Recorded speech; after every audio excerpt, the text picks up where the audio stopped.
Hello everyone, ఈరోజు వచ్చేసి మనం బ్రేక్ఫాస్ట్కి ఉప్పుడు పిండి చేసుకుందాం. ఇదైతే నేను ఫస్ట్ టైం ట్రై చేస్తున్నాను అనమాట. సో దీనికి కావాల్సింది బియ్యం పిండిలో కొంచెం ఆయిల్ పోసుకొని కలుపుకోవాలి, ఏం ఉండలు లేకుండా. పక్కన స్టవ్ మీద కడాయి పెట్టుకొని అందులో ఆయిల్ పోసుకోవాలి. అండ్ కావాల్సినంత పల్లీలు, పప్పు వేసుకొని ఫ్రై చేసుకొని, ఆవాలు జీలకర్ర కూడా వేసుకొని ఫ్రై చేసుకోవాలి. అంతలో మనం కట్ చేసుకున్న ఆనియన్, మిర్చి కూడా వేసుకొని అవి కొంచెం ఫ్రై అయ్యేదాకా కలుపుకోవాలి. అందులో కొంచెం కరివేపాకు అండ్ ఫ్రెష్గా దంచుకున్న అల్లం పేస్ట్ కూడా వేసుకోవాలి. అల్లం కొంచెం పచ్చివాసన పోయేంతసేపు మనం ఫ్రై చేసుకోవాలి.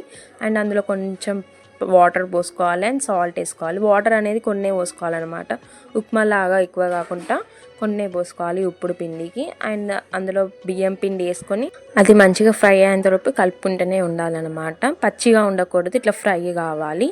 మా సైడ్ దీన్ని అయితే ఉప్పుడు పిండి అంటాం. మీరేమంటారో నాకు కామెంట్ చేయండి. అండ్ టేస్ట్ అయితే బాగుంది, మీరు ట్రై చేసి ఎలా ఉందో కామెంట్ చేయండి.